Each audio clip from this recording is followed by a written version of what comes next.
Hello guys, nandito po tayo sa ating natanim kanina na fortune plants. Ang tama pong pagdilig po nito guys ay dito lang po tayo sa puno. Yan. Di natin babasain yung pinakadahon. Kasi mabubulok po talaga siya. Yan, ganyan lang po guys. Yan. Sa gilid-gilid lang yan. Magdidrain naman yan kasi may butas tong ano ko. Yung pasok ko.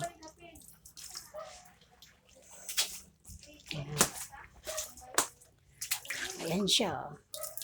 Yan po pag nagtanim kayo, ganyan ang gagawin. Hindi niyo babasain yung pinaka dahon kasi mabubulok. Talagang yan lang po. Tapos pag bumaba na po yan, bababa yan kasi ano yan eh, may drainage siya apat paso. Ayan o. Ayan siya. Dahan-dahan po yan bababa. Matutuyo. Ang ganun lang po ang gagawin natin para mabuhay yung ating orchard plants. Ganun lang po.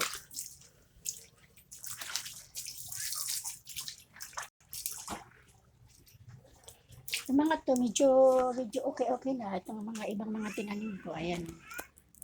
Ayan siya. Siguro ito yung mga siguro 4 na araw na to. Ito naman, kahapon lang to. Dito ko nilagay yung ano ko eh, yung photos. Pinapagapang ko dito sa bunot. Tapos pinakapitan niya, yan, fortune plants din. Kasi naman yung ZZ plant ko. Yan, bagong tanim ko lang, kahapon ko lang din yung tinanim. Damar na makintab yan, maswerte daw yan, kasabihan nila. Depende sa naniniwala, pero ako naniniwala po kasi ako. Ito, ganun din. Puno lang din po yung babasahin. Hindi mo babasahin yung mga dahon kasi masisira or mabubulok. Ganun lang po. Ayan siya po. Yan, nakatungtong po siya dyan. Tatay, bawal po siyang ibilad sa init ha. Kapag kayo bawal po ibilad sa init, kailangan itatabi mo sa lilim. Kasi, siya, masasaktan kasi wala pa siyang ugat.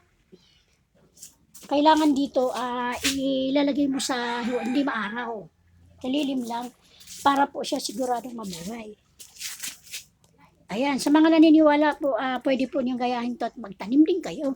Malay natin, di ba? Hindi natin masasabi. Basta lang kayo, tuwing magdidilig ka, so kasi wishing plant to, tuwing magdidilig kayo, mag-wish kayo kay Jesus Christ o ano man yung Panginoon na sinasamba ninyo.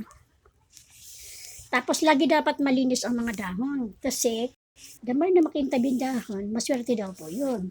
Kailangan pupunasan mo yan. Yan, bagong tanim to, kaya bawal to mabasa.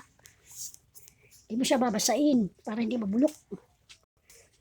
Tapos, dadalhin mo dito sa lilim para hindi siya mabilad sa araw. Bawal kasi mabilad sa araw yan. Yan. Salamat po sa mga nanonood. Makikiusap po ako. Paki-subscribe na lang po. Paki-click na lang po yung button po. Sa mga gustong